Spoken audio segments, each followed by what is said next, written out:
Hello, everyone, and welcome to the NFMC Program Supplemental Grants Eligible Applicant Briefing. I'd like to thank you all for joining us today. My name is Nicole Harmon. I am Vice President of Foreclosure Mitigation here at NeighborWorks.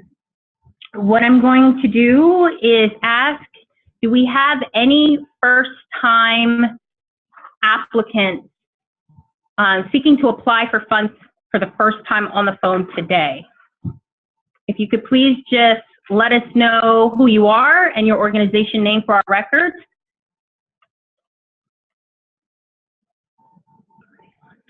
And we have the lines unmuted for the moment, but you may have to manually unmute your line, either on your phone or through the Zoom webinars. So any first-time applicants on the line today?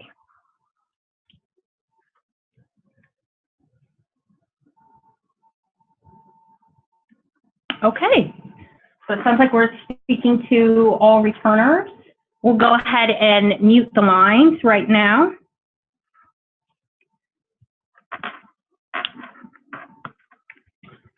So I would ask, we have a lot of content to cover today. There will be a designated Q&A slide at the very end of the PowerPoint presentation where we'll take all questions. I would ask, because this is a pretty extensive deck that we're going to go through, that if there are questions along the way, that you please submit them through the chat box. And when we get to that designated Q&A period, we'll review those questions and we'll answer there. Oh, we do have a first timer. And Fleury. For those that missed the opening roll call, if you're a first-time applicant applying for NFMC funds on the phone today, why don't you go ahead and let us know who you are through the chat box, since we've just muted the line. Let us know what organization you're from.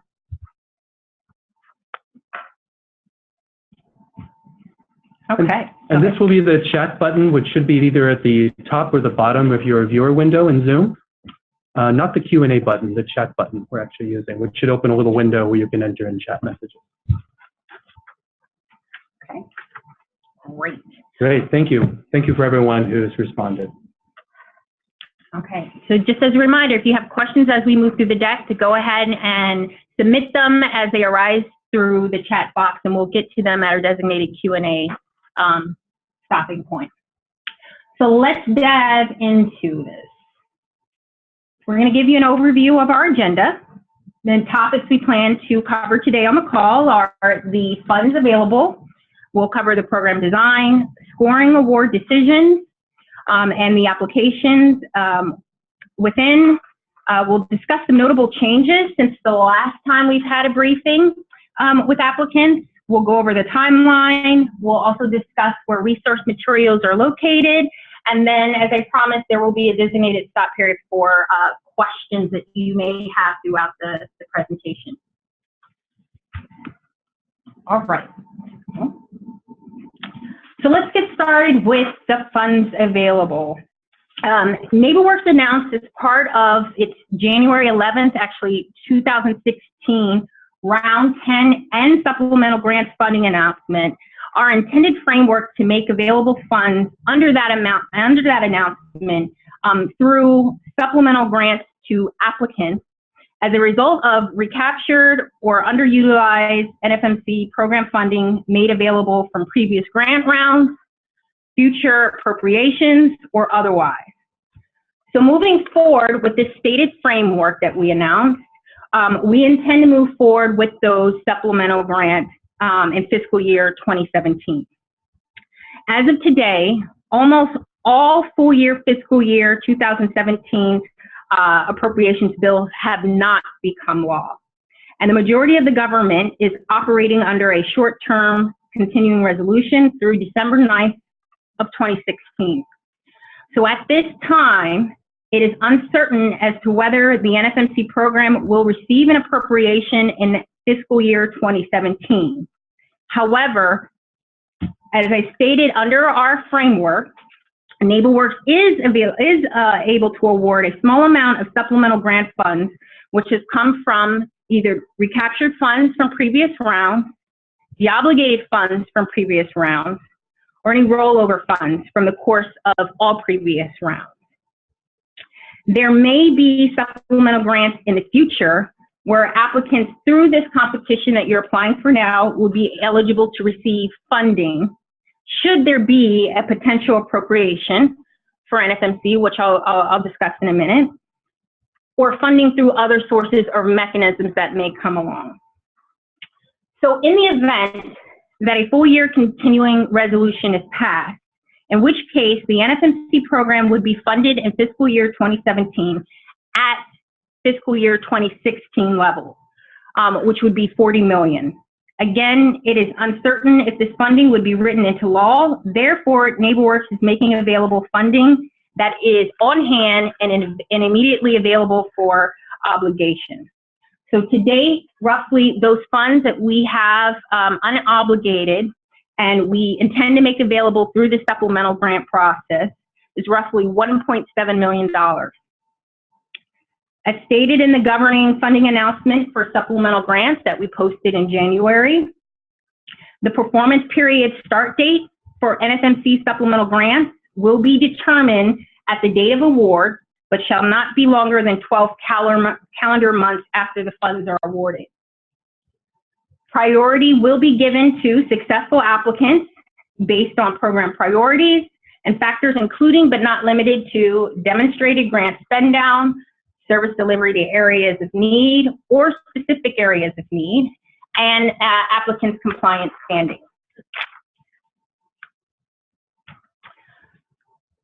So now to touch on what happens should there be additional funding later in fiscal year 2017. Should additional funding become available throughout fiscal year 2017, grantees or applicants deemed eligible through this competition for which you're applying to now may be notified of the opportunity to receive additional supplemental grants. If additional funds become available, grantees that are awarded through this competition may be notified based on spend down ability and or if they've exhausted their current supplemental grant. Applicants that are not awarded funding under this competition solely due to the circumstances of a limited grant pool may be placed on an eligible grantee list. Once you're on that eligible grantee list, should an additional pool of funding be made available, those applicants that are on that eligible grantee list will be notified if they qualify for a supplemental grant award. Additional directives pertaining to supplemental or subsequent supplemental grant opportunities will be announced through our NFMC general email inbox. All subsequent supplemental grant funding will be prioritized to grantees based on factors, as I stated previously, that include but are not limited to the applicant's demonstrated ability to spend down proposed services, service delivery to areas of need, and compliance standing.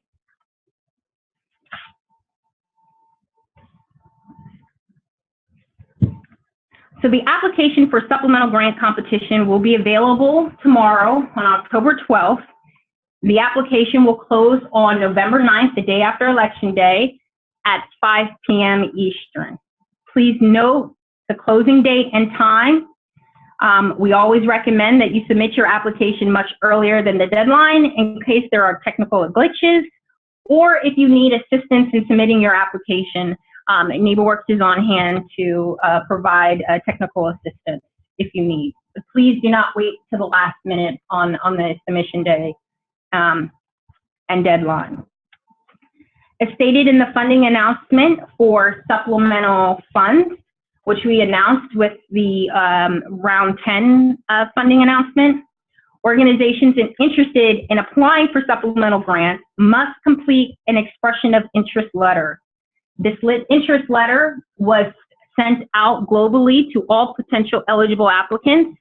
Current NFMC grantees were also emailed a copy of the interest letter. It is also posted and provided for you on our NeighborWorks NFMC page under the supplemental grant sidebar. If you're interested in applying for supplemental grant funds, you must submit to us your expression of interest letter on or before November 1st. All grantees that receive additional supplemental grants must align all other requirements that govern our Round 10 and supplemental grant funding announcement requirements with those that are worded here in the supplemental grant process. So essentially, the governing body for these awards is our Round 10 and supplemental grant funding announcement. What we have posted on our website now is an addendum to that funding announcement, and those two documents go hand in hand, and we'll show that to you at the end of the PowerPoint. But those are the requirements that will govern your participation and compliance adherence throughout the supplemental grant process. Okay.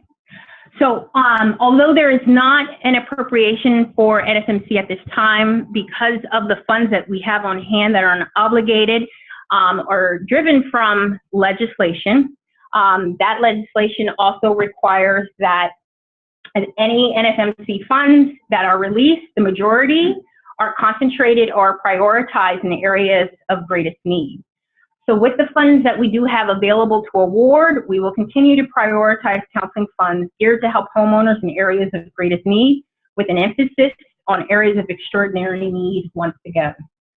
There will be limits on how much each applicant may request that are similar to previous application opportunities. These limits are still high, just in case there is a full year continuing resolution that occurs and we have a larger dollar amount to include. So although on hand we have $1.7 million to award, as you complete your application, it'd be best to create proposals based on the maximum request you'd be able to demonstrate and or spend down by the performance period end date. So no one applicant can request a total award amount more than $5 million, and no one applicant can request a total award of less than $50,000. As a reminder, the performance period may vary depending on total demand and the dollar amount of funding available.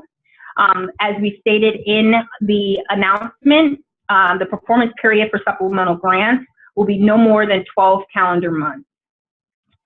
Again, applicants should only apply for the amount of funding they have the capacity to manage up through our maximum cap and our cap limit that they have the capacity to spend down. And the end of the performance period we're asking for proposals is as of September 30th, 2017. Okay, so let's talk about who is eligible. The eligibility criteria is the same as in previous application process. HUD-approved regional and national counseling intermediaries that are approved by 5 p.m. on the application closing date of November 9th are eligible. State housing finance agencies are eligible to apply, and chartered members of the NeighborWorks network who are chartered on or before November 9th at 5 p.m. are eligible to apply. For those NeighborWorks organizations that are on the phone, if you have a satisfactory rating, you will need approval by your region prior to submitting an application. All right, eligible applicants. Eligible applicants must adhere to the demonstrated experience requirements that are set forth in the funding announcement. So applicants must certify that it and any subgrantee branches, affiliates, and CCEs that will receive funding has worked successfully with financial institutions and with borrowers facing default, delinquency, and foreclosure, that they've documented counseling capacity, outreach capacity, past successful performance, and positive outcomes with documented counseling plans. This includes post-mortgage foreclosure mitigation counseling. They have the capacity and document loan workout agreements and loan modification agreements.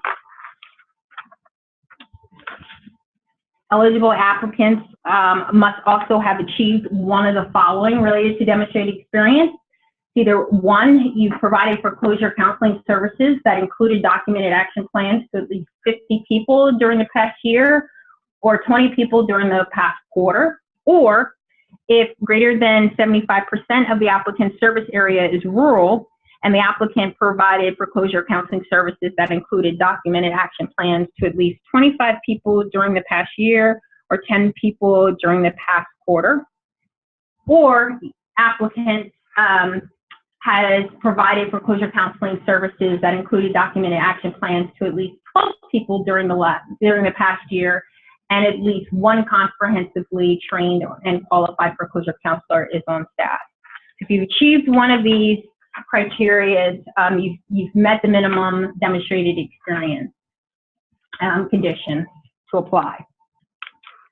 All eligible applicants must adhere to the national industry standards for homeownership education and counseling intervention specialty.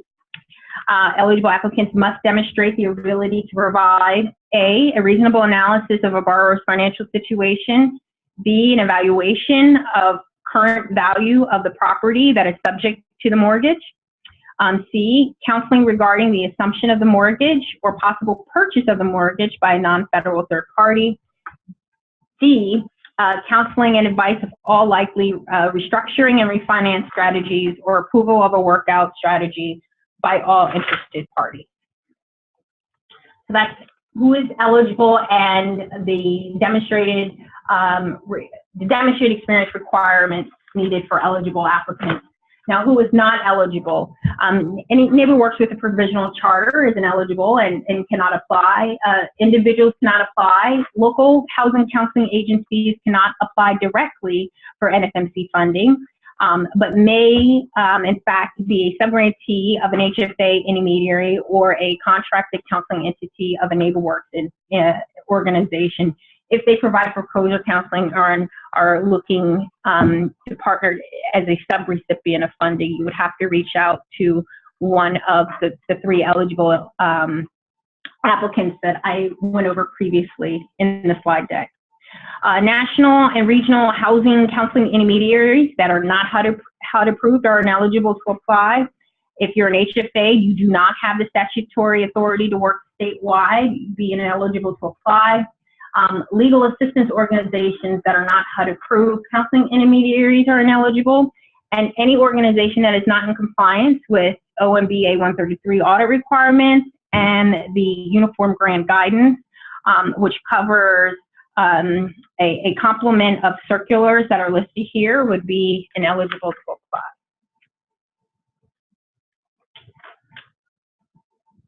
So following our statute for NFMC funding, the beneficiaries for these program funds are homes with mortgages in default or in danger of default will be provided such assistance likely to prevent foreclosures that result in long-term affordability of the mortgage retained pursuant to such activity or another positive outcome for the homeowner.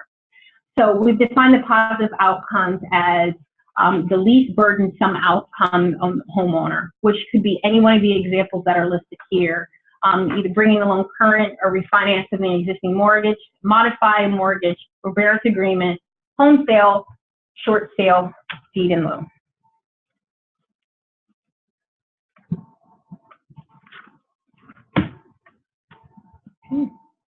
As I mentioned, we'll continue to ensure that the majority of the funds go to geographic areas of need per our statute.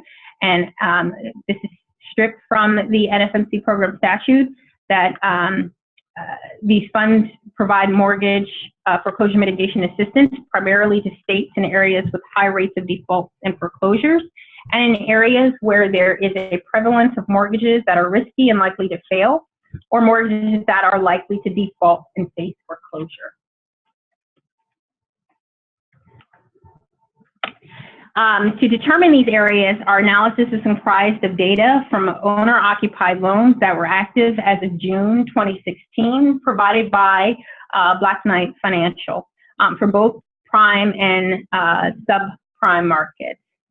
So among our analysis, it hasn't changed since our previous round, but we've continued to rank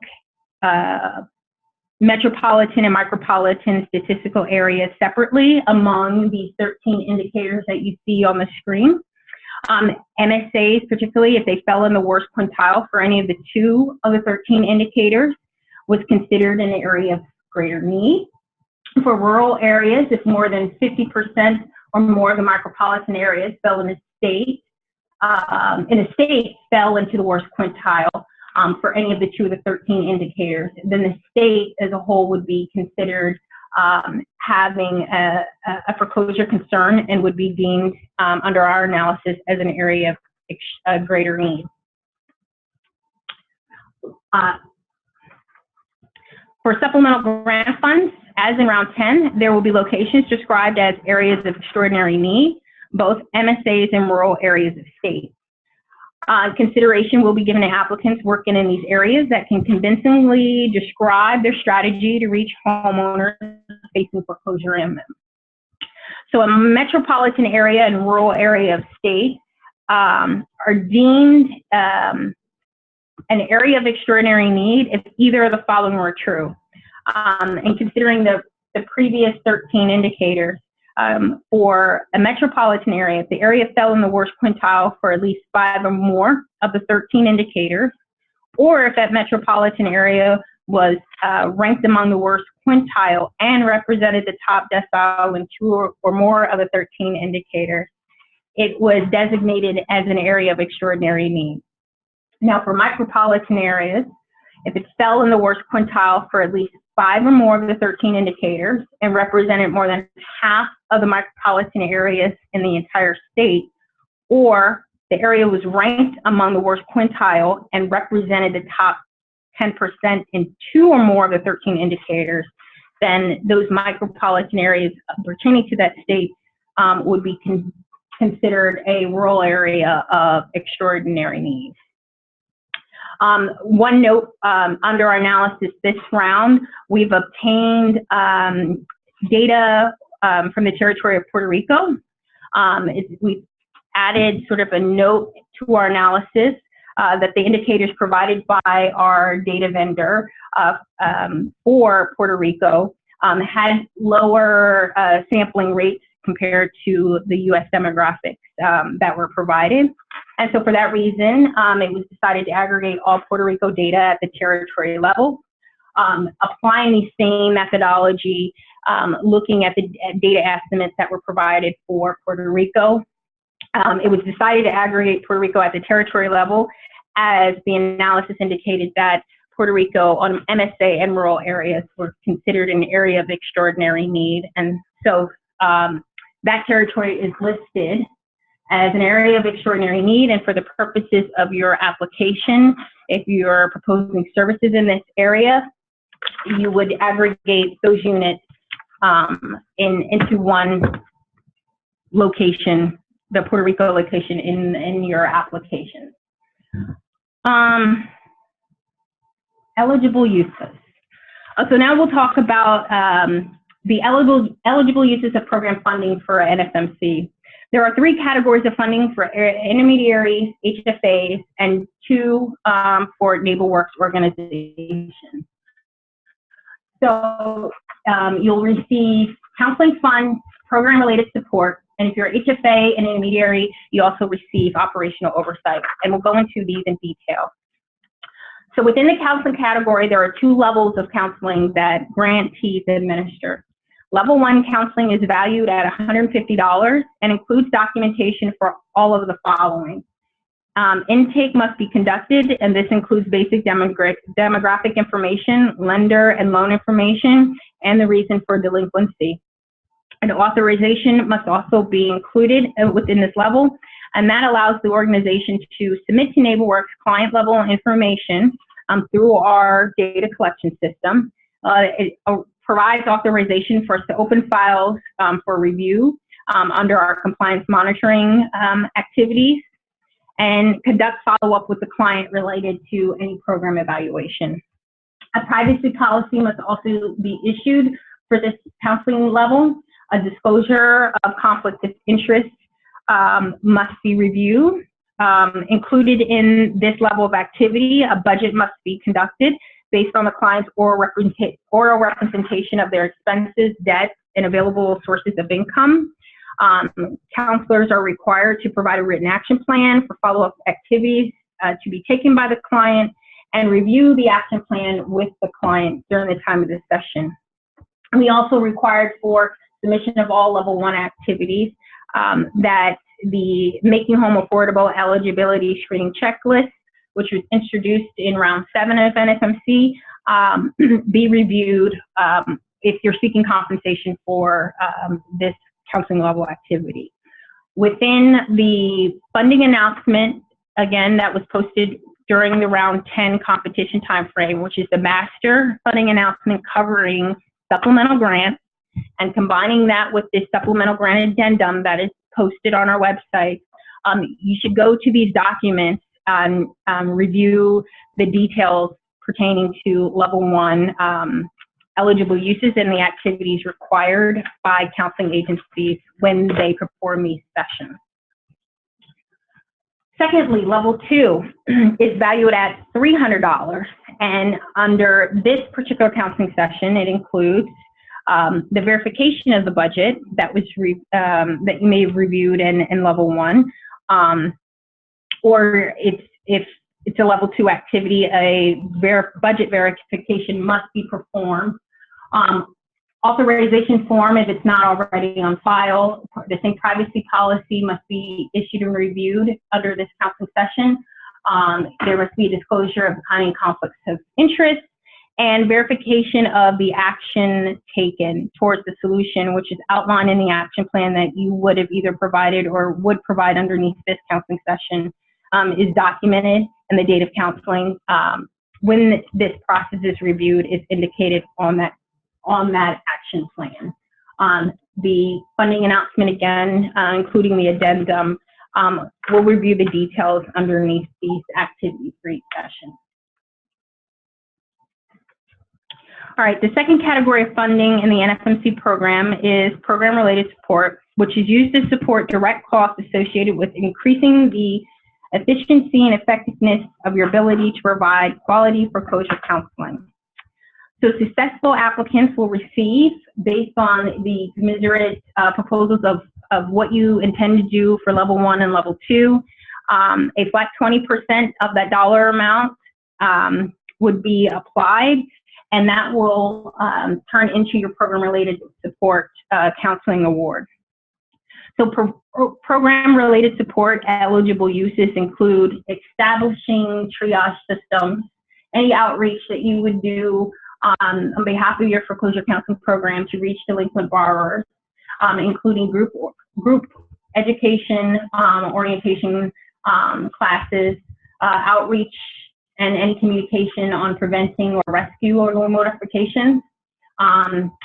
Eligible uses include infrastructure development and communication, technology improvements, improving any way you have the capacity for tracking and reporting data to the NFMC program, costs for hiring, orienting, and training new counseling staff, whether you need to purchase or lease equipment and software for the purposes of your foreclosure counseling program, collecting data, preparing quarterly reports, disbursements, as well as overall day-to-day quality control are eligible uses of program-related support funding.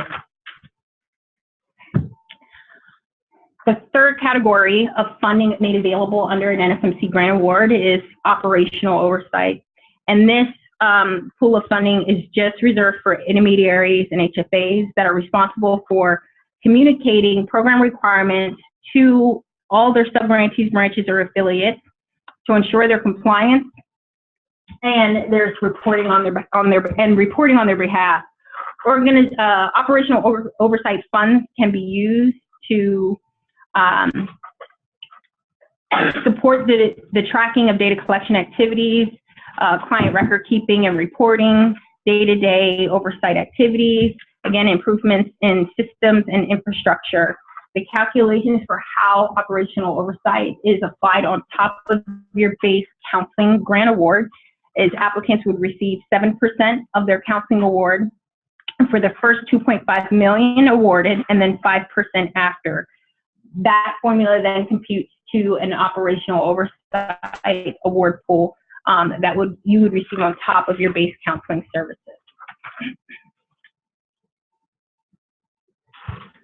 So match, continuing with program design. Previous grants have required that award recipients match the funding they receive from the NFMC program. So recognizing the limits of time and the financial resources, match requirements, which is also a statute requirement, are as follows.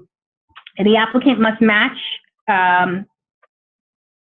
applicant's match must be related to the applicant's foreclosure mitigation program. The program must include delinquency prevention, foreclosure intervention counseling, but may also include triage, outreach, mortgage workout funding, plus any administrative or overhead expenses associated with the program.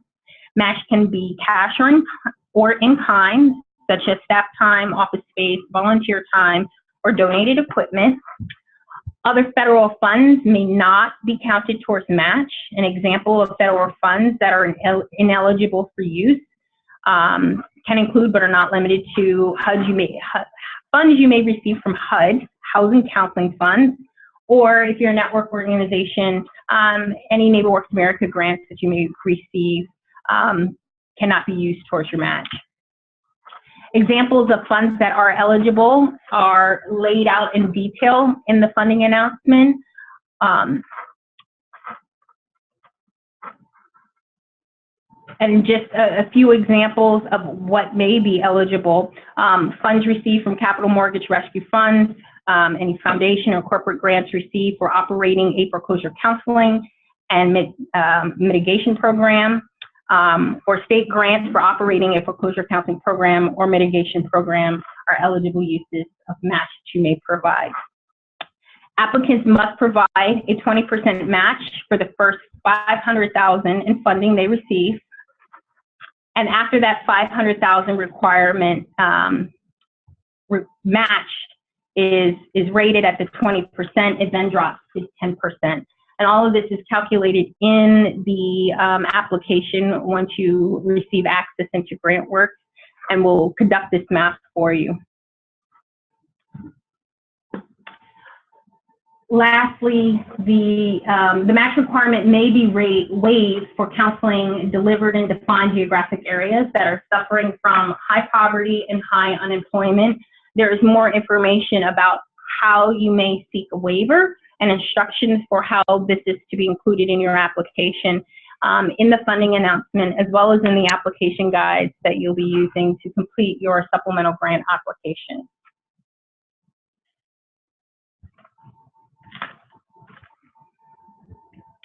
Now we'll move on to disbursements and reporting.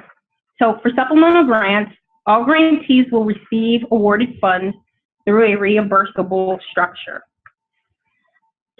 So as counseling sessions are reported through our NFMC data collection system, grant award disbursements are triggered for release. There are 7 disbursements established that predefine the release of grant funds. And so I'll review the first 4. There are 7, I'll review the first 4 because they're pretty much repetitive. There are, again, 7 disbursements. The disbursements stop at 15% of your counseling award delivered, 35%, 55%, 75%, and then 95% of your counseling award delivered. Once you reach those thresholds of reporting production against your counseling grants, you would, for instance, for disbursement 1, after you reach 15% of your total counseling award delivered in dollars and not units, you would receive 15% of your associated program-related support, and if you are HFA intermediary, you would receive a commensurate 15% of your operational oversight awarded pool. Once you reach the second disbursement, which is 35%, this means that counseling, you've delivered enough counseling in dollars and not units to reach 35% of your overall awarded counseling award. You'll receive at that time 20% of your counseling award the associated program-related support. And if you're an HFA or an intermediary, the commiserate operational oversight will be dispersed at this time.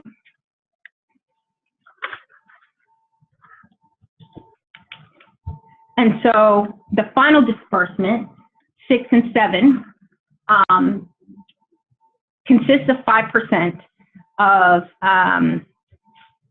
your overall counseling award. Disbursement 6, this 5% will be broken down in half.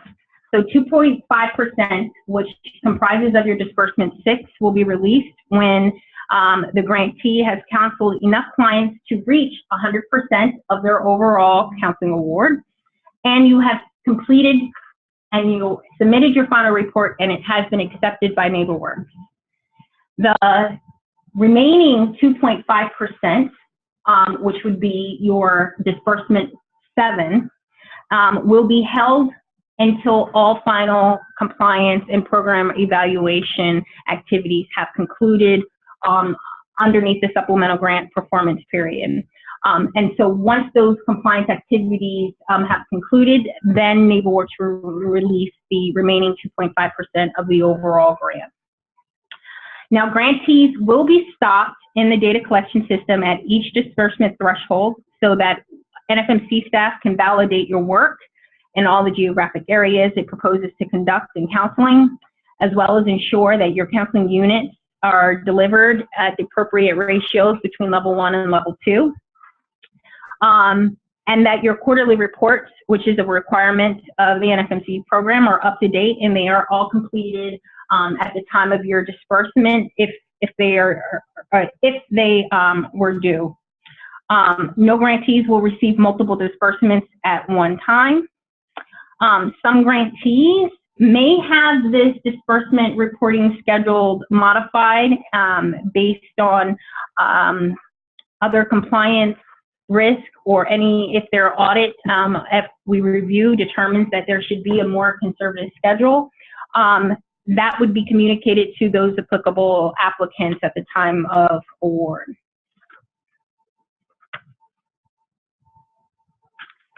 Okay. So the next, go ahead. So essentially, you have the narrative that I just went over on the 7 disbursement threshold stops and what the commiserate level of counseling production should be uploaded in a data collection system to release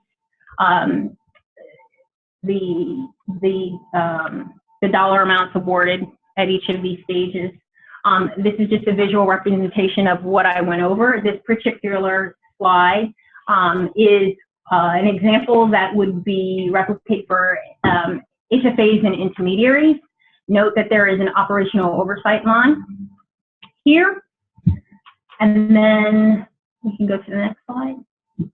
Here's what a disbursement schedule will look like for NeighborWorks organization. All right. And so following the funding announcement, as well as the requirements for each of the 7 disbursement thresholds, you can review that in tandem with the chart. And if there are any further questions, the funding announcement provides those additional details and the breakdown of those thresholds. So continue on with disbursements and reporting.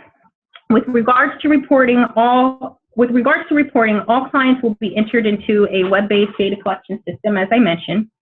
Disbursements are based on production that you, as the grantee, will upload. We ask that you report regularly for supplemental grants, depending on the dollar amount made available. We are going to be a bit more aggressive in terms of the frequency of how grantees should be reporting their supplemental grants.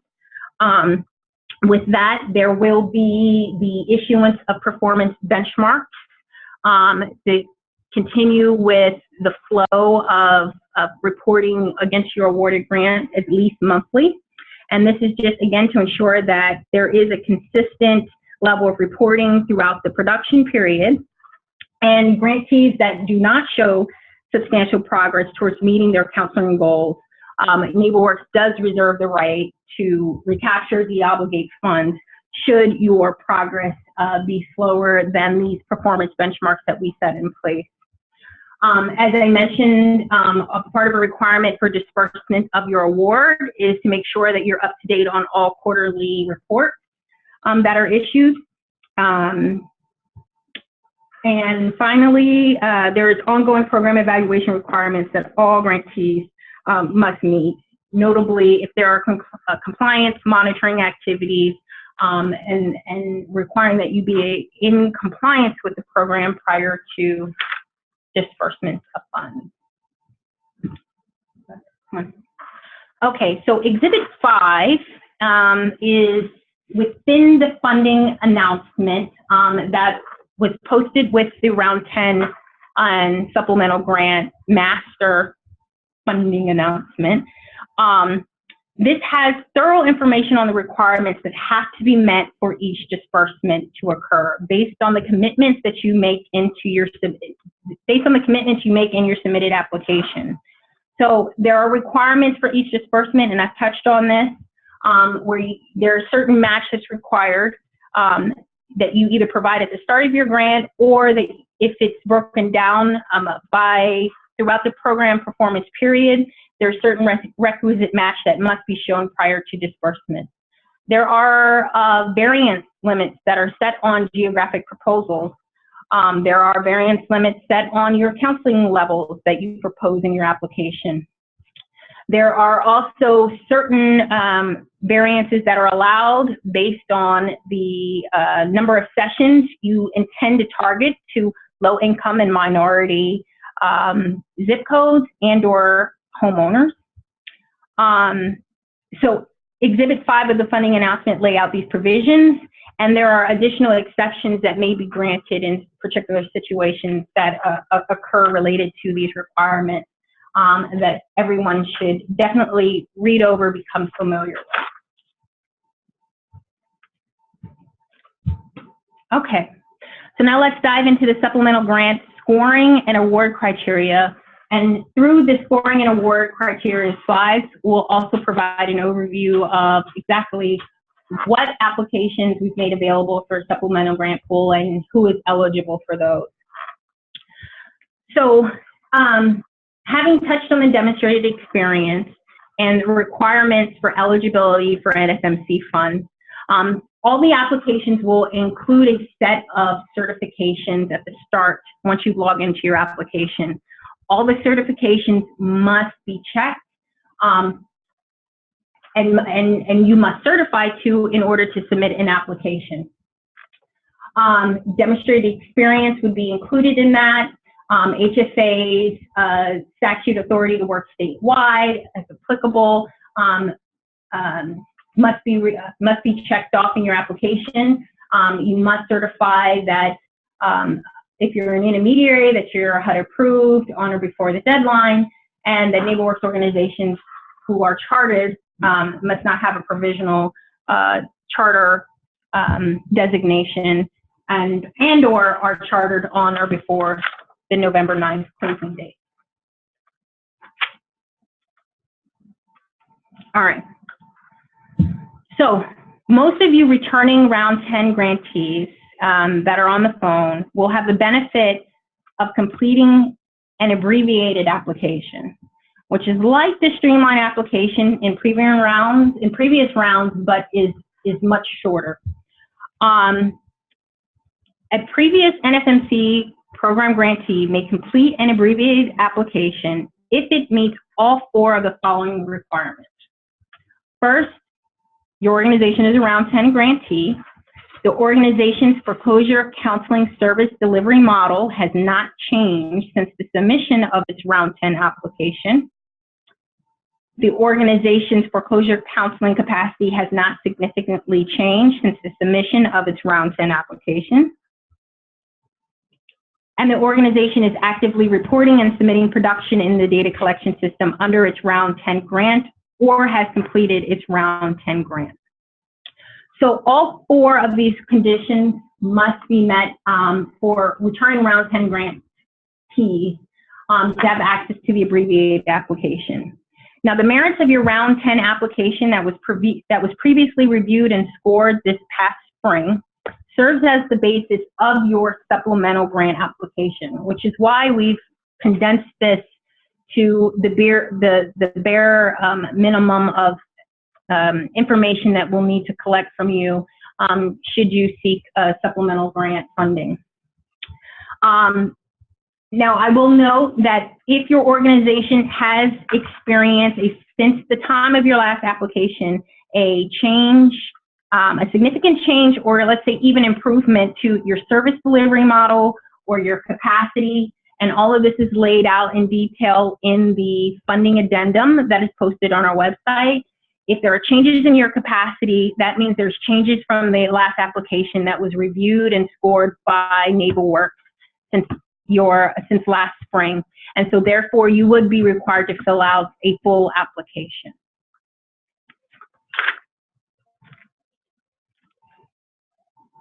Okay.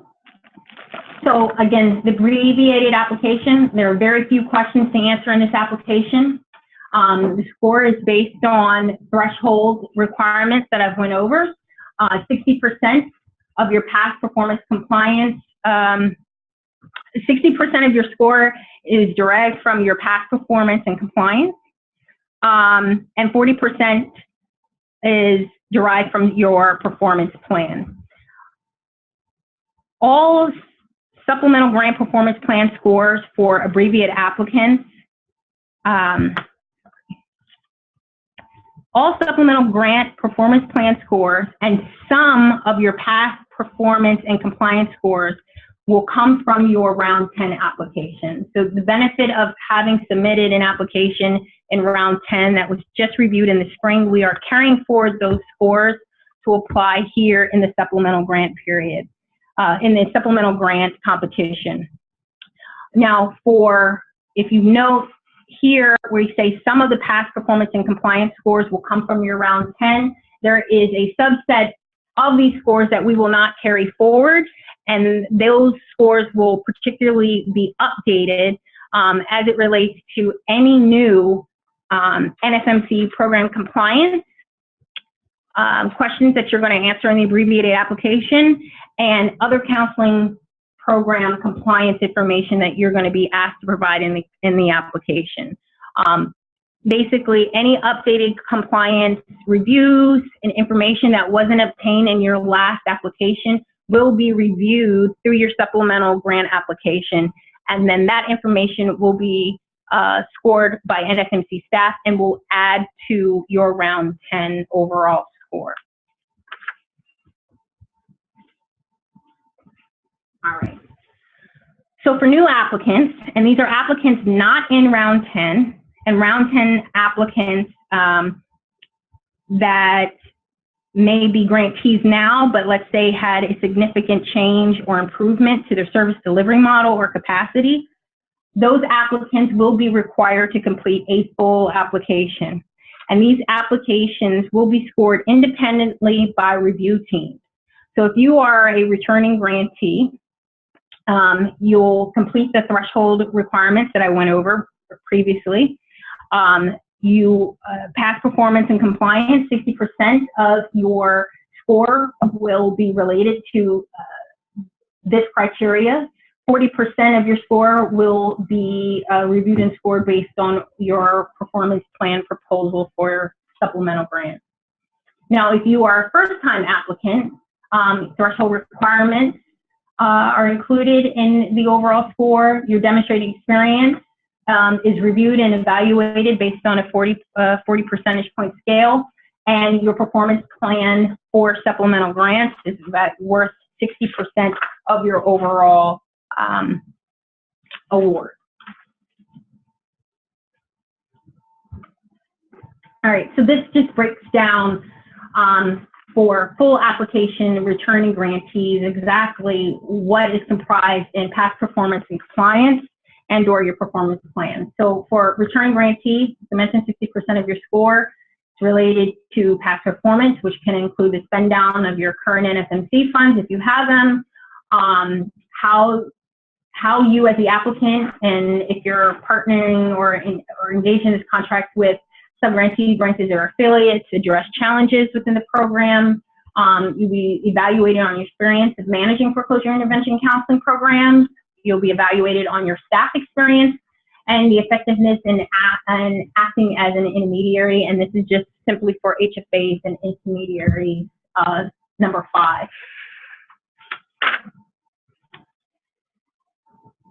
Continuing on with past performance compliance, the compliance topics relate specifically to you'll be asking the application if you were placed on a modified disbursement schedule in the last round, which would be considered round 10, and if there's a reason for your placement on a modified disbursement schedule has been remedied, we want you to talk about that, as that is comprised of the 60 percentage points.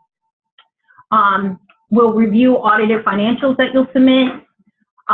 We are going to ask about the results of your Round 9 random client file review process, which is currently underway for applicants that may not have received their final findings letter or final results letter from the Round 9 random client review process. We ask that you wait for those so that you can discuss those in your application prior to submitting, which should conclude the end of this month. Compliance with HUD Housing Counseling Program is another evaluation criteria. We'll evaluate on whether you had any previous NFMC rounds of funding recaptured, rounds 7 through 10.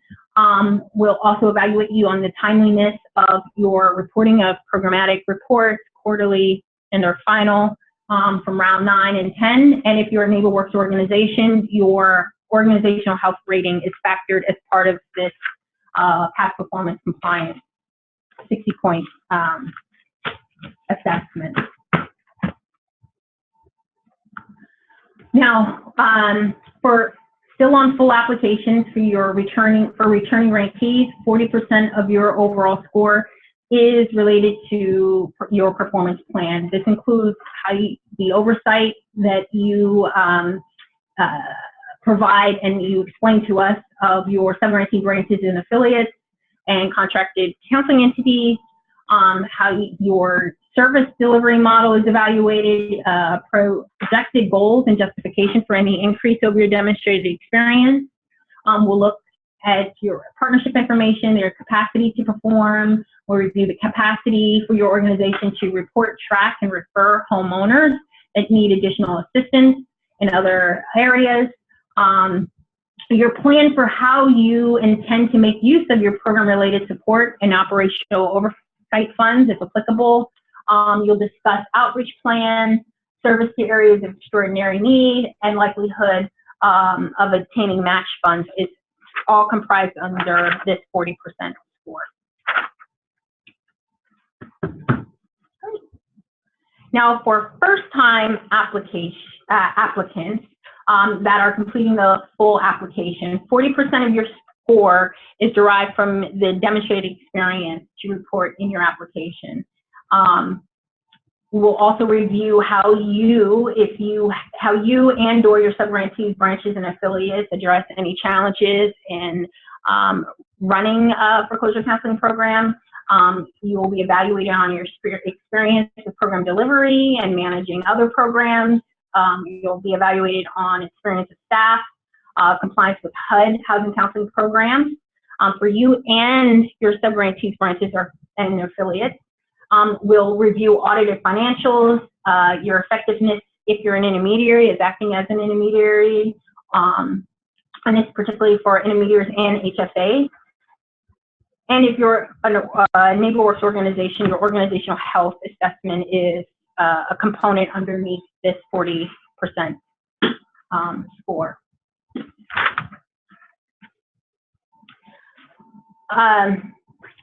Past performance plan is worth 60% for first-time applicants. Here, it's comprised of the oversight that you may provide to sub-grantees, branches, or affiliates, or contracted counseling entities, service delivery model, your projected goals and justification for an increase, partnerships, capacity to perform, capacity to report, track, or refer borrowers to other services as needed, We'll review your plan for program-related support and operational oversight, outreach plans, your service to areas of extraordinary need, and the likelihood of obtaining match are all indicators that will be assessed underneath the performance plans for first-time applicants, which is valued at 60% of your overall score. So some general notes on the award decision. Again, we reserve the right to change any of the items as necessary, which is listed in our funding announcement, the overall governing body of our requirements. If recommended amounts exceed available funding, NeighborWorks may place award amount caps and floors, consider spend-down rates of previous funds. We may impose across-the-board cuts, or limit funding to service of areas of need, and we can limit funding based on compliance standing. And so when we make award decisions, NFMC will also consider whether applicants are in good standing with HUD and NFMC, and we may draw on information outside of what you've indicated in the application. So applicants, when we state in good standing, it does mean you don't have an existing default, notice of default, and you're not currently suspended in the NFMC program. Not in good standing and also includes failure to comply with laws and regulations that govern HUD Housing Counseling Program, or the inability to draw down HUD Housing Counseling Grant funds for any reason. You're not under investigation for noncompliance by HUD or any state or federal funding investigation that you'll be asked to disclose in your application. All award decisions are final once they're announced.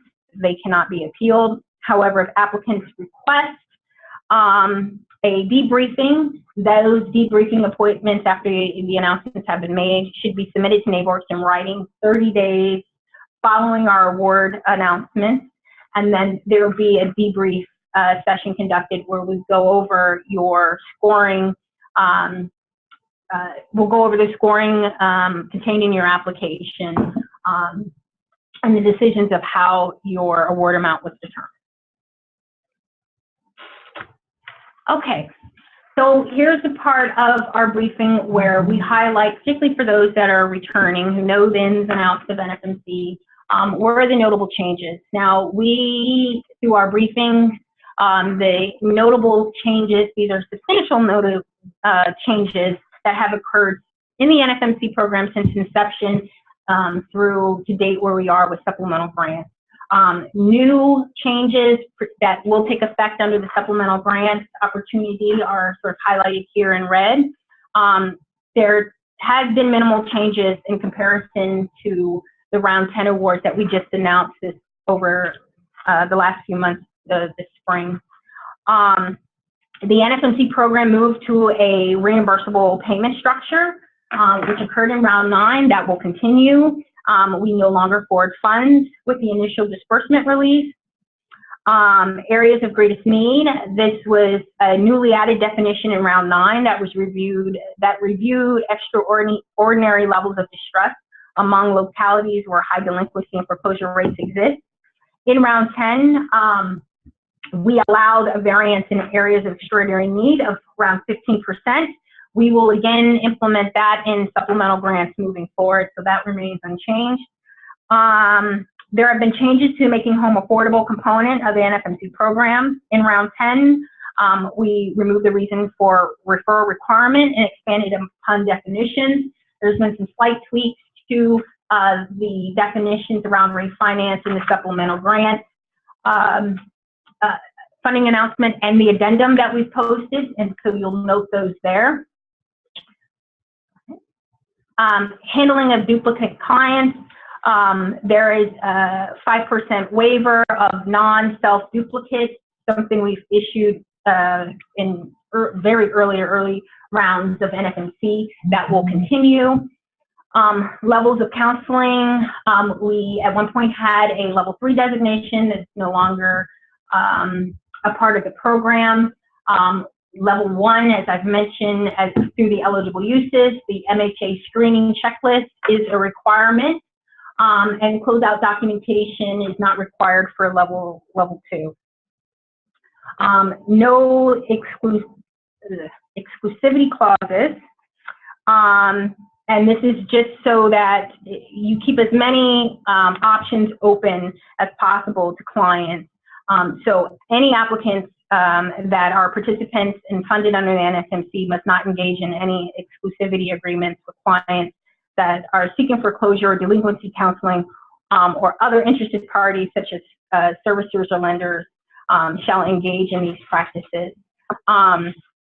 Random client file reviews are implemented as part of our course of compliance monitoring and will continue. I mentioned for abbreviated applicants completing the abbreviated application. What's slightly new here is because we are relying on the merits of the application that you just submitted to us in the spring, a lot of your scoring that was reviewed by reviewers is carrying forward to your supplemental grant application, and therefore you have a very short application to submit. So those applicants will benefit from the carry forward of the round 10 performance plan scores. You'll carry forward most of your round 10 past performance and compliance scores, and you'll have your most recent NFMC program and other counseling program compliance adherence submissions through the application reviewed by our compliance team, and that will be scored and added to the score that you received in round 10. Notable changes here, performance period is no greater than 12 months for supplemental grants. Again, unsure about the overall limit of funding we have available. We're setting a no more than 12 months. It could certainly be shorter depending on how the number of applicants that apply and the number of the amount of funds that we have to make available. Your performance period can vary depending on the applicant and the funding pool that's awarded. I mentioned performance benchmarks. Again, we're going to be a little bit more rigorous here in monitoring ongoing reporting for grantees who are awarded supplemental grants. There will be additional performance benchmarks to ensure there is consistent monthly reporting of client-level production during the awarded performance period. Grantees that do not show substantial progress towards meeting their counseling goals, we do reserve the right to recapture the obligated funds and or implement a more conservative disbursement schedule. A duplicate reset, we will apply again through the supplemental grant period. So any client served prior to January 1 of 2017 can be served again if they've experienced a change in circumstance. And is provided a new level 1 or 2 counseling session. And I mentioned there will be the institution of a eligible grantee list, and this list becomes active should additional funding be made available throughout 2017. If we are unable to fund applicants solely based on a limited grant pool, we will notify grantee or applicants when we make those announcements that should additional funds be made available to NeighborWorks throughout fiscal year 2017, that you as an organization, although you might not have received this supplemental grant, we will put you on this eligible list in the instance additional funds come available, that you will be able to become a recipient of subsequent supplemental grants.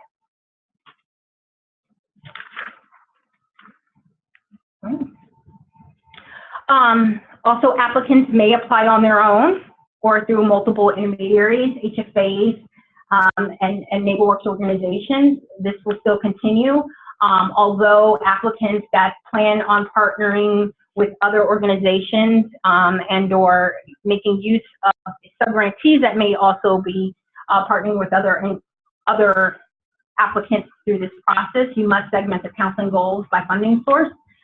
You must supply disclosure letters to all entities through which it's applying, and I will touch on the change associated with this in the upcoming slides. NeighborWorks organizations may contract with contracted counseling, which we call CCEs, to provide foreclosure counseling, provided it's that these arrangements are not contractual. The CCE must be a nonprofit organization.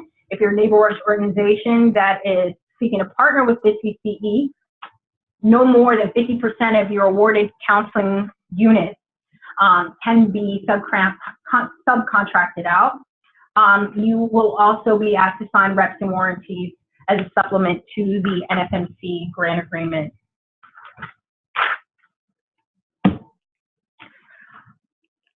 All grantees must adhere to program requirements, as I stated throughout this presentation, that are outlined in more detail in the funding announcement for round 10 and supplemental grants. And then there is an addendum for supplemental grants that is posted on our website. This overview today is just the highlights of that funding announcement and addendum, but the details are there for you on our website to view at your leisure. A draft grant agreement will be posted closer to award announcements. There will be a adherence to our default and remedy policy will be posted on our website as well, which grantees will be subject to. The disaster recovery policy was implemented as a requirement in the previous round, where grantees must have policies and procedures in place for the discovery of the destruction of NFMC program-related records as a result of a natural or man-made disaster for itself and any sub-grantee branch or affiliate. Grantees must comply with the program's record retention policy, which states that financial records, supporting documentation, statistical records, and all records pertinent to the grant shall be retained for a period of 3 years from the date of the submission of final report to close the program round or the supplemental grant period. Grantees must also, can't say this enough, keep a separate budget for NFMC program funds. The OMB circular changes for federal awards that are made after December 26, 2014 was actually announced during the round 10 competition. That's still in effect of where we are today. So for federal awards that were made after that date, grantees must ensure that they are in compliance and adhere to the Uniform Grant Guidance to CFR 200. We are also looking to make sure any applicant, as well as their sub-grantees, branches, or affiliates, are also in compliance with 2 CFR 300 as it relates to ongoing subrecipient monitoring should you reach the threshold for federal awards that enact the Uniform Grant Guidance adherence.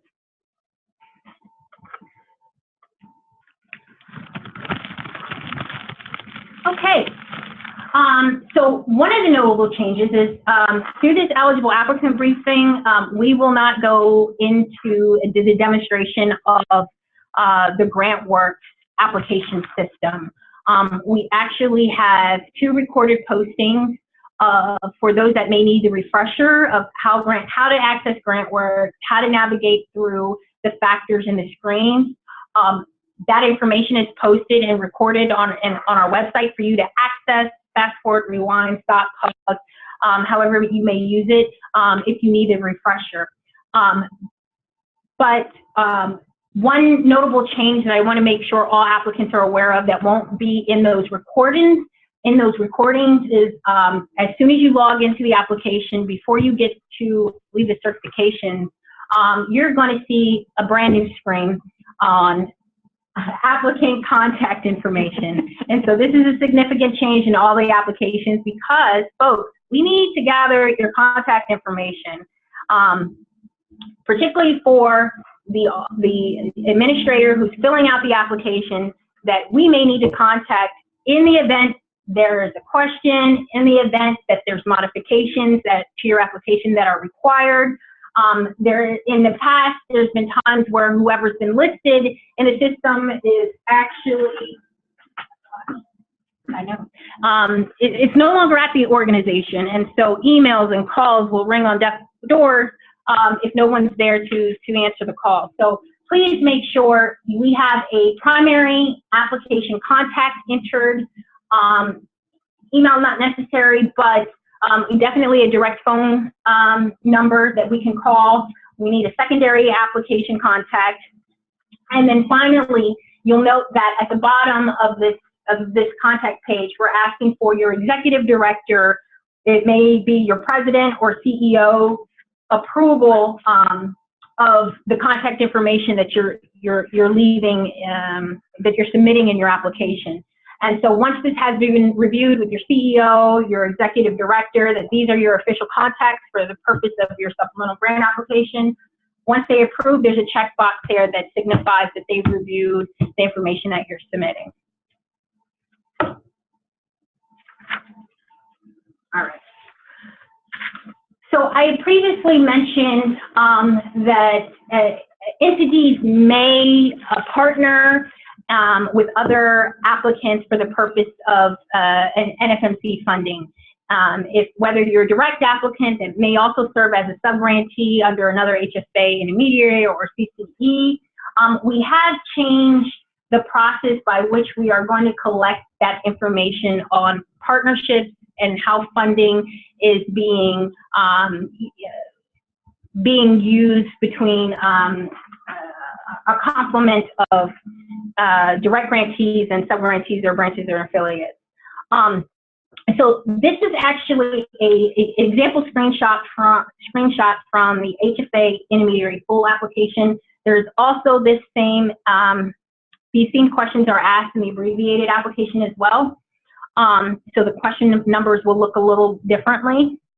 But if you are an organization that will work with a sub-grantee branch or affiliate or CCE that is also applying or partnering with another applicant that is seeking NFMC funding, this slide pertains to you.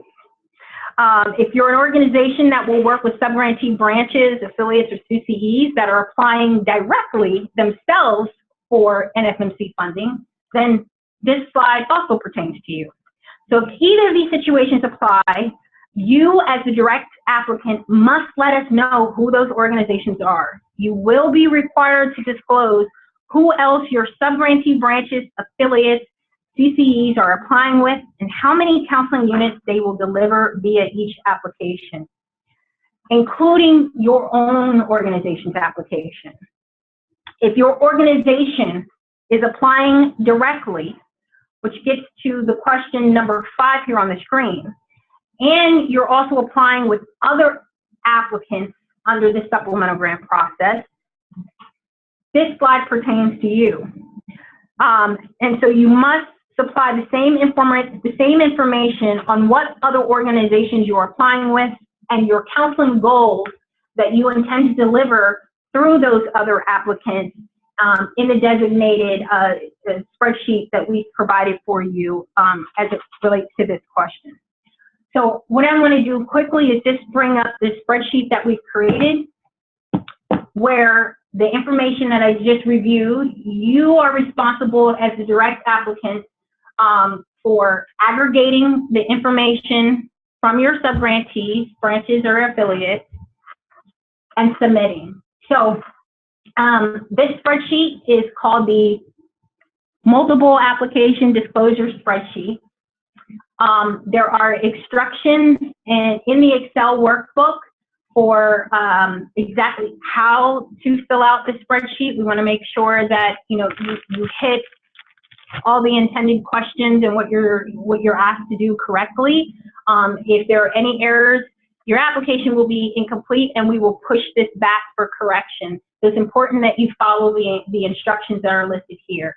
So the first question pertains to, again, if your organization is working with sub-grantees, branches, or affiliates or CCEs that are also applying through other applicants or applying directly as an applicant as well as within your application, you will be required to let us know who those applicants are. On a question for you can go to the next tab. Yep. Let us know the name of those sub-grantees, the contact name at the organization, their location, and fill out the rest of the form in terms of contact information, as well as the number of units they are expected to provide under those additional grant applications. Please, I will also note, you know, acronyms are nice, but we need to know the full name of the sub-grantees that you're listing. So full names, please. Okay. Question 5A. And this pertains to if you're a direct applicant that may also participate as a sub-grantee branch or affiliate through another direct applicant, we want to know that information. And so this is instructions as to what we're asking you to do within this spreadsheet. And then on the subsequent tab, how you should present this, and you'll aggregate this, particularly if you're going through a variety of other applicants. Listing those organization names, as well as the number of units that you are proposing yourself directly through your own application, as well as what the number of units you are either going to be contracted to deliver to serve under other NFMC applicants. Once you've completed this worksheet, you're going to save it, and then you're going to go and upload this into your application. Okay, we'll go back to the. Now, this is a notable change from last round, or in the rounds previously, because as you all may be familiar with this template letter, we used to collect this disclosure information through a templated letter that you would send out to sub-grantees, branches, or affiliates, and that you would then PDF all of those submissions and then upload them in the application. We essentially are replacing the reporting back to NeighborWorks via this spreadsheet, but you are still required to obtain these disclosure letters from your sub-grantee branches and affiliates if they intend to apply through multiple applicants. This must be signed off. You as the direct grantee must have these letters on file for any compliance monitoring requests that are later asked from your organization, and or if we ask for this information, you must be able to provide it. So you have the spreadsheet that will go into your application, and then these disclosure letters templates you'll submit to your sub-grantee branches and affiliates. Best practices, have them fill it out, have them attest to what they're doing through other partnerships, and send these back to you for your records for you to maintain on file. Okay, so now to the timeline. Today and tomorrow, we're conducting eligible applicant briefings. As I mentioned, the applications go live tomorrow in GrantWorks.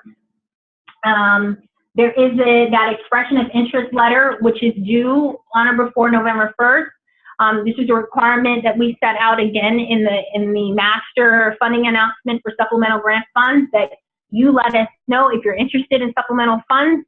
To do that, you must submit to us this expression of interest letter. Application deadline, please, it's November 9th. The deadline is 5 p.m. Eastern. Please do not wait until the last minute. Please submit as early in advance as you can, and do not wait until 4:59 to submit your application, because the system times out automatically at 5 p.m. You're locked out. You can't hit submit. November 10th is actually, the 9th and the 10th is when your applications will move immediately into staff review. During these 2 days, we put an asterisk here that those primary contacts, the first and secondary contacts that you list in this application, please have them available and scan emails on the 9th and the 10th of November, as if there are incomplete responses, or if there's information within your submitted application, NeighborWorks will push your application back. When we push your application back and we ask you to make corrective changes, you'll have 24 hours from the date we submit when we push back your application to get in those changes and resubmit before your application moves to review. So that will happen on the 9th and the 10th. Our plan is, once we review all applications, we'll be able to make supplemental award announcements within Q1 of calendar year 2017. Our awards will be posted on our NeighborWorks NFMC webpage, and we'll also release letters of intention to award funds will be distributed shortly at that time. And should you be an eligible applicant that would be awarded under the supplemental grant competition, but not awarded due to limited funding, the eligible grantee list, you'll receive a notification from NeighborWorks at that time letting you know that you are on the list. Should there be additional funds provided to NFMC later in fiscal year 2017, you are intact to receive those funds moving forward.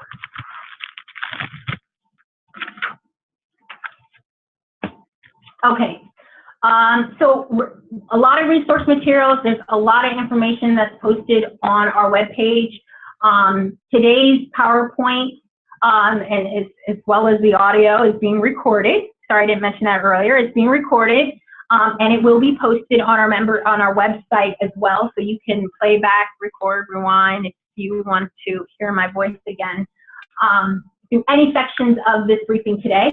As I mentioned, the GrantWorks demonstration, we will not do that through this eligible applicant section, but there are recordings that are posted for those that need a refresher or would like to get a how-to guide of how your application process works when you log into GrantWorks and or how to log into GrantWorks. There is the master funding announcement, again, is the round 10 funding announcement, which included the framework for supplemental grants. That serves as your master funding announcement. There is an addendum to that round 10 supplemental grant funding announcement, which is posted on our web page. Again, the expression of interest letter is also included in the addendum, but it's posted on separately as its own standalone letter on our website, so that you can submit that to us at any time. You know, if you have time today and you haven't submitted, it's really quick and simple. Just shoot it over to us at the nfmc@nw.org email address. Application questions are posted for full application, as well as those that are eligible for the abbreviated application are posted. There are guides, application guides posted, and those give you a detailed glimpse as to how you should be completing and responding each question within your respective application. Our areas of greatest need, extraordinary need methodology is posted. We have low income and minority zip codes that you'll be asked to communicate with us. Your contracted service delivery in these areas are posted online. There are templates, tools, and letters that will help you in the collection of information you need to complete your application that you may utilize as a management or collection tool as you communicate with your subgrantee branches and affiliates. There's also guidance around the match, what is required, what is not, that is posted, and a whole lot more. All right, so we are at the end of this briefing. What we'll do is, hopefully you all have been submitting your questions through the chat box. We'll go through and review those and provide some answers. Give us a minute as we scroll through.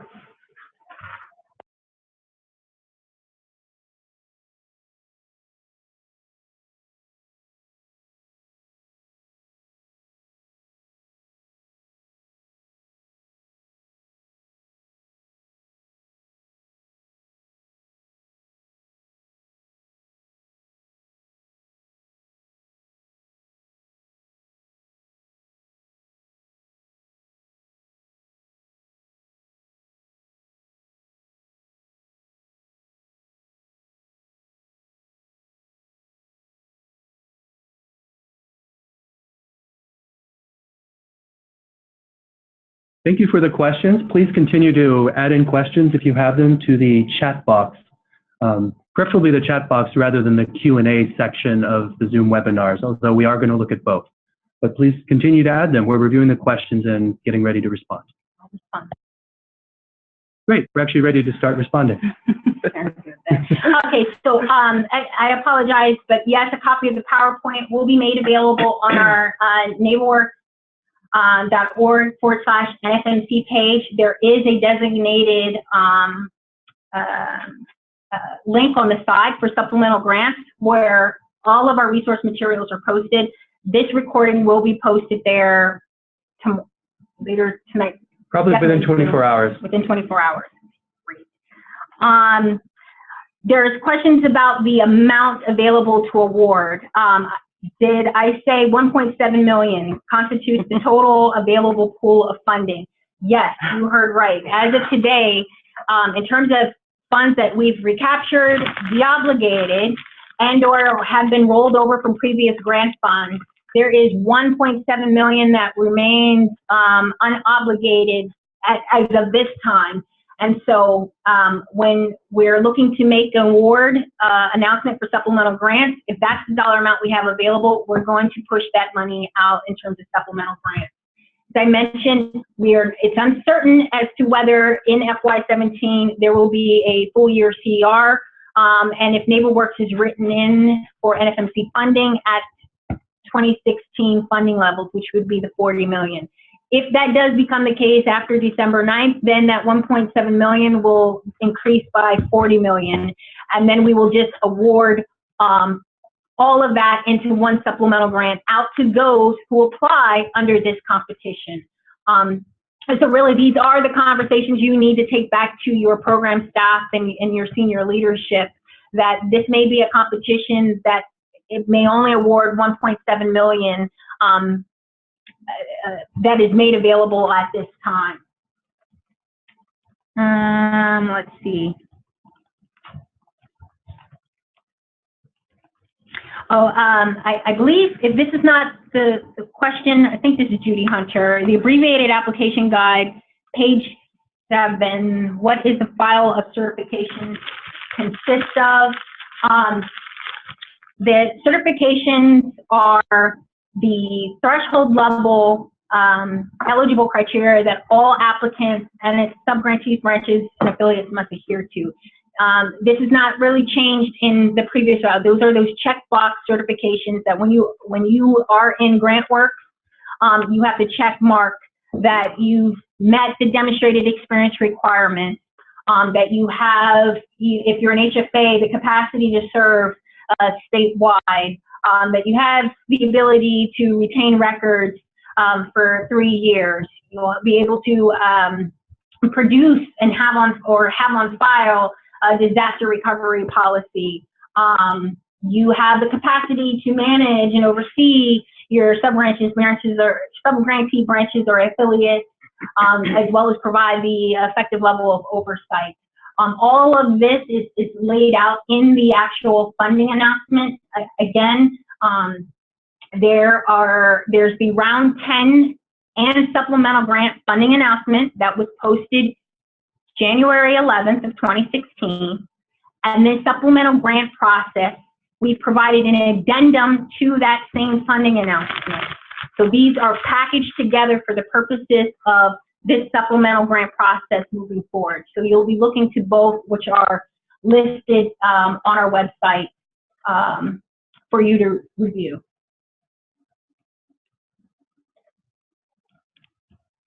Why don't we go to the website?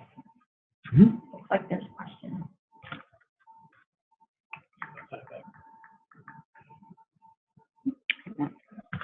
Thank you. Mm-hmm. I saw quickly a really question about the performance time frame for supplemental grants. Our attended, based on the timeline presented in the briefing, our attended announcement for supplemental grants will occur within Q1 of 2017. Depending on the amount available to award, your performance period can vary up to 12 months, but no greater than 12 months of performance. And so that will be determined at the time of your award and will be written into your contract or your grant agreement.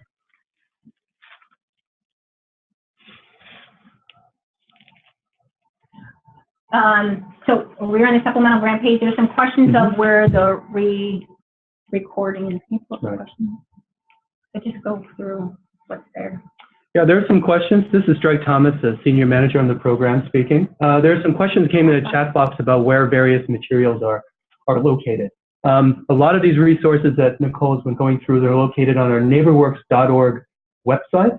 If you navigate to the foreclosure mitigation section, or you can go directly to NeighborWorks.org/NFMC, it will bring you to a landing page. That looks like this. I'm showing here on the screen, and then you can scroll over on the right-hand side. There's a particular supplemental grants direct page. So you can click on that page. Then that brings you directly to the supplemental grants main page, where we have all these resources listed provided here. Scrolling down, there's lists of eligible applicants, the state housing finance agencies as of October 1st. There's HUD-approved housing counseling intermediaries as of October 1st. As well as the link to a directory of our NeighborWorks organizations network.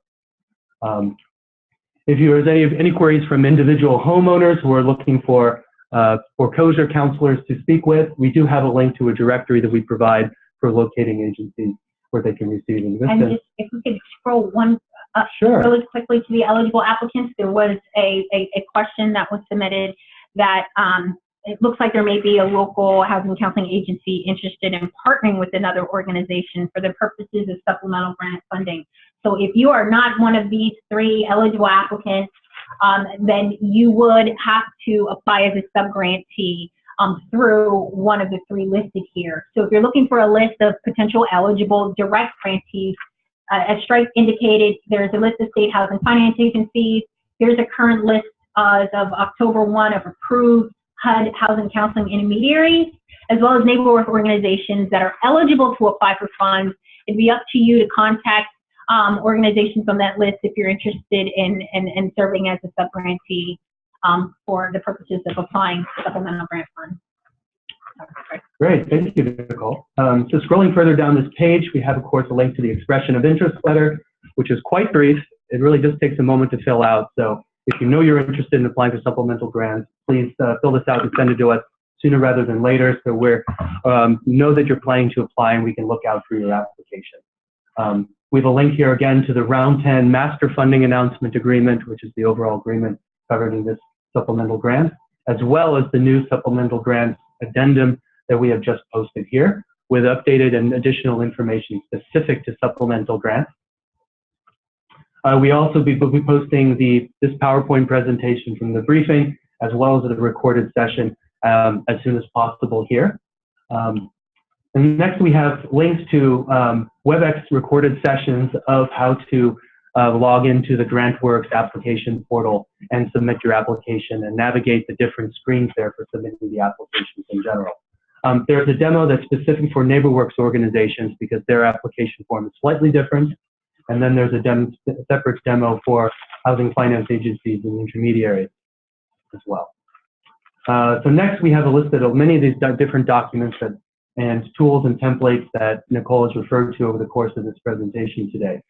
There's the abbreviated application list of questions that are in the application. There's a guide to filling out the application.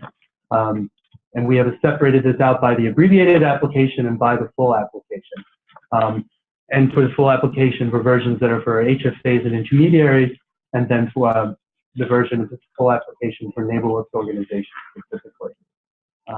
Next, we have the data collection forms for the abbreviated and full applications, as well as the sample disclosure letter, which you're required to fill out and keep on file with your organization of your intent when you have the intent to apply for multiple applications.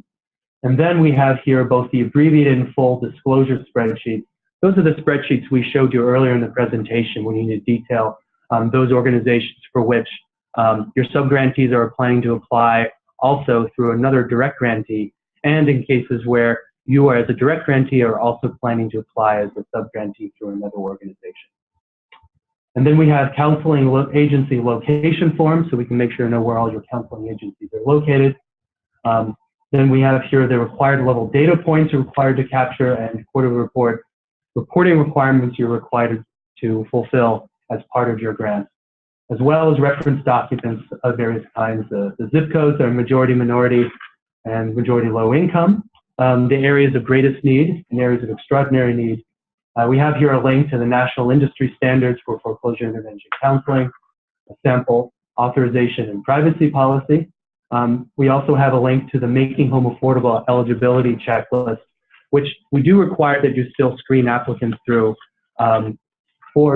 during supplemental grants.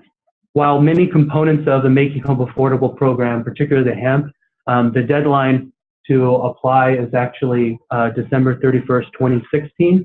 Some of the work, the counseling work that may be relevant will spill over to next year, which is why we continue to ask you to fill out that spreadsheet, the checklist, or just follow the checklist as you go through counseling in 2017. And then lastly, we have some guidance for valuing in-kind match. And below we have for first-time HFA and intermediary applicants, a reminder of some additional information we need from you as a first-time grantee. One is the IRS Form W-9, and then separately we will be asking for proof of 501c3 status, as well as the name, address, and phone number for the authorized official at your organization who can submit applications for funding on behalf of the organization. So once again, all these resources are located on the NeighborWorks.org page, foreclosure counseling, and then there's a specific page for supplemental grants, which has links to all of this material. If you have any questions about this information, you're of course welcome to reach out to us at nfmc@nw.org. So we're heading back here just a moment to our questions, so we can be able to address the remaining questions. Hopefully that this brief aside was able to address many of the ones you've had.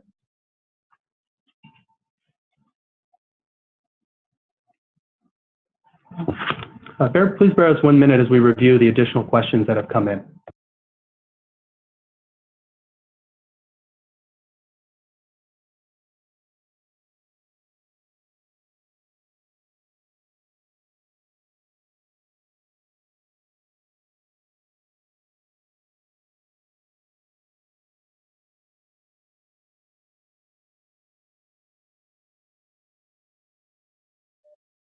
On this question, if we did not participate in round 10 but did in round 9, can we do the abbreviated application if enough of applicants are similarly situated?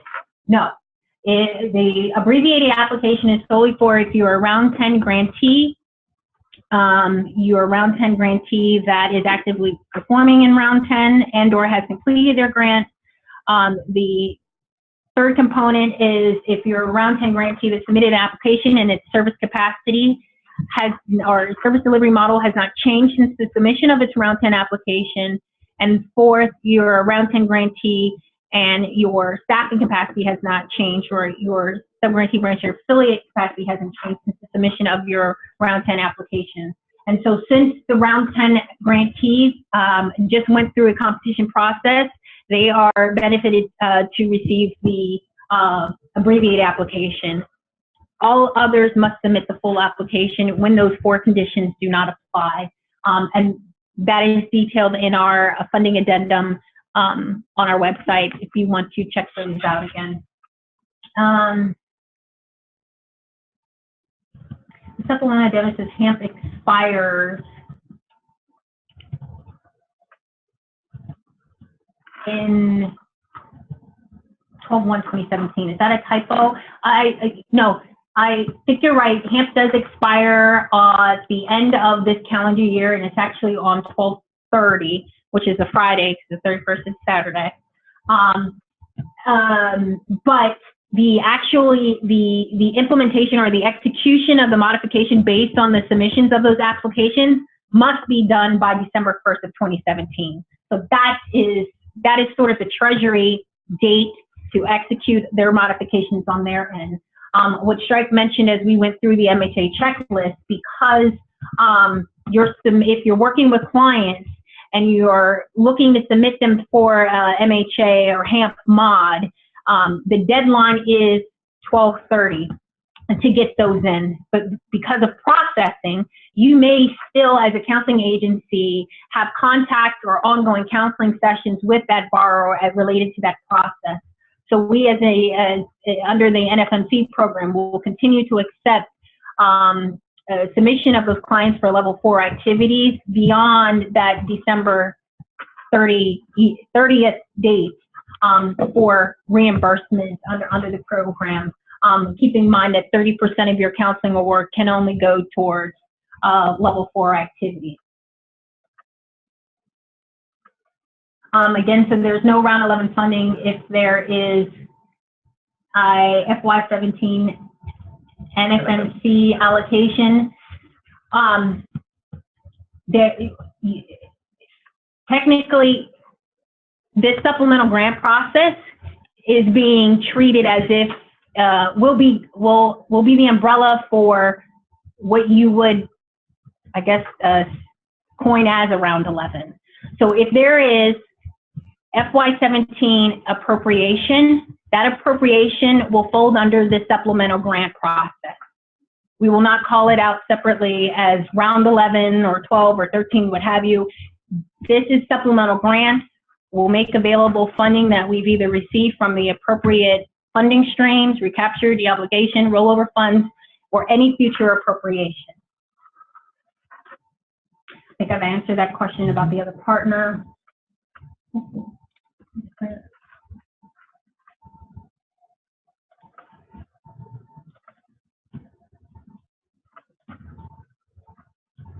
Just address that. Okay, so I think I addressed the next question. So if you do not apply for supplemental grants under this competition now, and if there is an appropriation in FY17 for the NFMC program, and if it is $40 million, if you're not in this eligible competition, submitted or have submitted an application, you will not be eligible to receive those funds. This is the conduit by which, if you would like to receive supplemental grants through the NFMC program, your application must be submitted under this competition. We are not counselors, so we would only be eligible for opportunity. So if there was a question from an HFA, we would only be considered an intermediary. We do loss mitigation counseling, but we are not counselors, so we would only be eligible for operational support. So if you're an HFE, but you do not provide direct counseling services, but you oversee a body of subgrantees or branches that provide the actual services, yes, you in fact have the foundation of an intermediary, but you're a state housing finance agency. So you would be applying for funding on behalf of that network that provide those services. So you would be the direct applicant, you would apply for funding, funds would be awarded to you as the direct applicant for you to disperse and disseminate among your sub-grantees or affiliates. Now in the application, there are specific questions geared for entities like yourself that do not provide direct counseling but operate on behalf of a network that does the direct counseling. I hope that answers that question.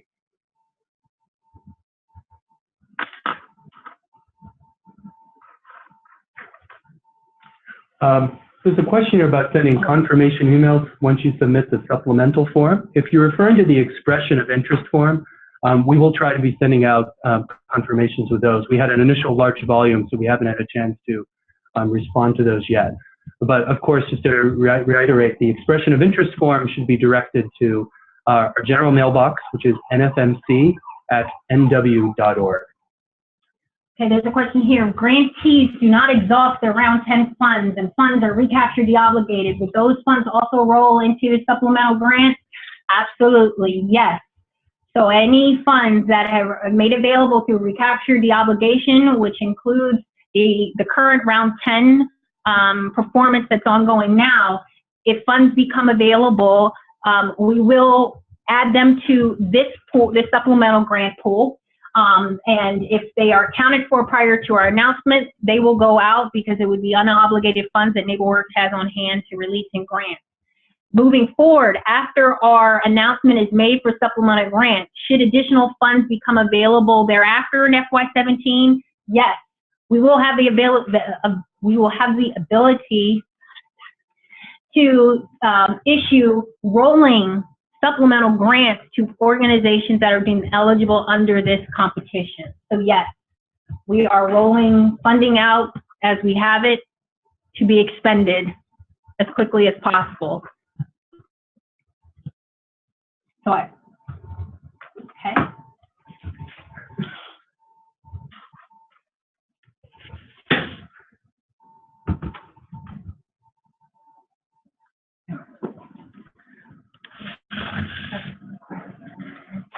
I think we've answered the MSA checklist question. Seeing again, are the goals we report in the supplemental grant counted on top of our goals for the NFMC round? Now, if I don't get this right, just send in a clarification. This is Nora. Nora, through your supplemental grant application, you are applying for additional funding based on your capacity of what you can deliver between the performance period in the application is starting October 1st, 2016 through September 30th, 2017. This should be independent and is not related to your NFMC Round 10 grant award or what you've already received. So this is a completely separate grant and should be treated as such. They should not be combined. As the criteria for funding and awards, I went over that there are things that we at NeighborWorks will take into consideration when we make our grant determination.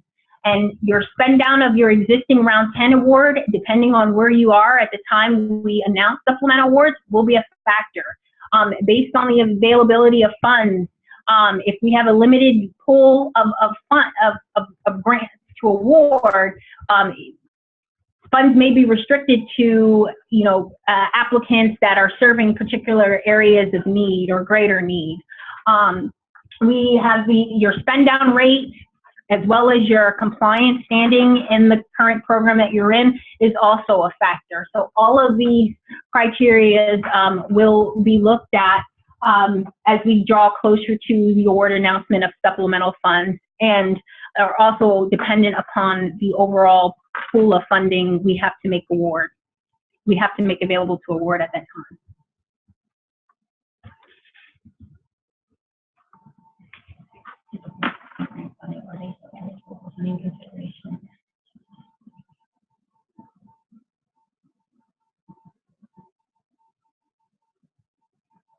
Okay, this is a good question. If an applicant is awarded supplemental grant funding, are they still eligible for funding consideration?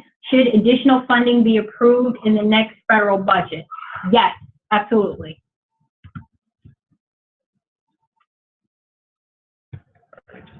Yep, me sure about the expression of interest. The performance period will vary depending on, number one, the amount of funds we have available to award. The performance period will also vary depending on, at the time of announcement, the size of your award that is granted. So our conditions here are that under no circumstance will a supplemental grant award performance period be greater than 12 months. So depending on the size of your award, you may be awarded a grant for the full 12 months. It may be shorter than that. That will be communicated in your grant agreement once we award that information. Now, for the purposes of the application, what we'd like to see is your proposal for delivering services from October 1st of 2016 through September 30th, 2017, which gives us a full year scope of what your capacity currently is and what you're able to deliver, should we be able to grant you funds for up to that 12-month period. So that's where that September 2017 date comes in, and you'll see that in the application.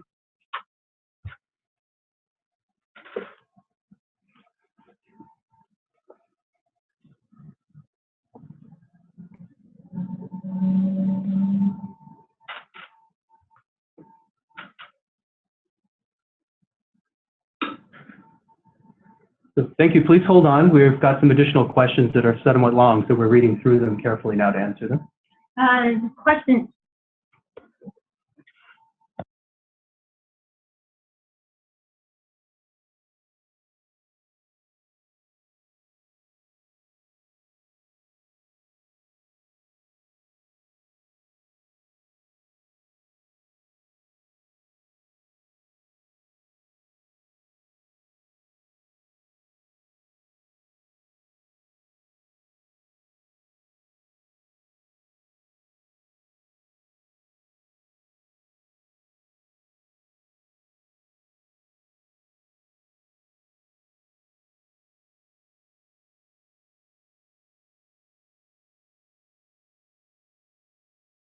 All right, there's a question related to helping borrowers that have been denied for a modification with their servicer, where they may have received compensation for providing a counseling service, but that borrower is now eligible to reapply for that modification a second or a third time.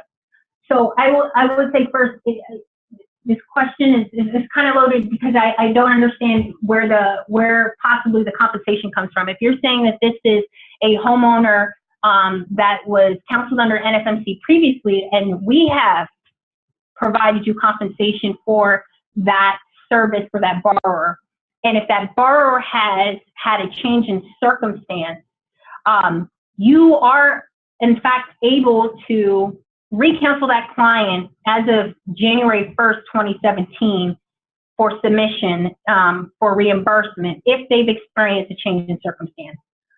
But if you're compensated through another federal entity or another servicer relationship outside of NFMC and you've not reported that client to us before, by all means, if you're actually working with this client for a second or third time, but you've yet to report it to NFMC previously, then yes, you could counsel that client and submit them for reimbursement under the NFMC program.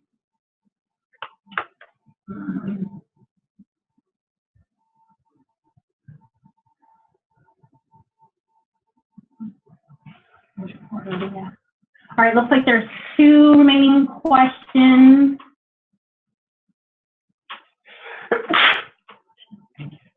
All right, this is really specific to the match requirement. If you're an HFA and you're not providing direct counseling, but if you're receiving an award on behalf of a network of counseling agencies that are going to support the NFMC work, the award that you are requesting from NeighborWorks, you need to show match for that as per the funding announcement. So that can come again from a variety of sources that as long as they're eligible and you're not leveraging match of other federal programs. That match could be submitted in kind, cash donations, but can also be accumulated through your subgrantees and affiliates that are providing the work. So if that doesn't help Philip, you can certainly email the NFMC mailbox as subject line, put in match, and I'll get back to you. I need to work with you one-on-one on that. All right, looks like last question. Can you please confirm one last time that you have already determined which current grantees are eligible for the abbreviated application? And we will see this when we have logged into GrantWorks tomorrow to begin the application. Smiley face. Thank you. All right, so again, if those 4 conditions apply, again, you're round 10 grantee, you're actively performing in round 10, and or you've completed round 10, and there's been no change in service, delivery model, or service capacity since your round 10 application, you will have access to the abbreviated application tomorrow. I would ask that you, if you are a suspected if you're a suspected applicant that falls into any one of those 4 conditions, please pull up the abbreviated application guide. Review the opening questions so that you understand what change in service capacity and service delivery means. And as long as there has been no significant change and or change or improvement in any of those areas, the abbreviated application is open to you tomorrow. All right, looks like we've exhausted all the questions that have come in through the chat box. I'll give it a few seconds, going once. Looks like there's no more. Okay, why don't we pull up the contact us page? So again, we'll make this briefing available, as Strike showed you, on our webpage within the next 24 hours. There we go. If there is any additional questions and you want to reach out to us here at NFMC, here's a direct contact line. Also, you can reach us at any time through the nfmc@nw.org. Any particular questions related with GrantWorks, or if you need additional technical assistance related to GrantWorks, we can set you up with some consultants that will work through that process. But here are the forms of communicating to us so that we can assist you with your technical assistant needs. All right, we'll be back at the same bat channel tomorrow to rerun this again if you're interested in hearing this for a second time.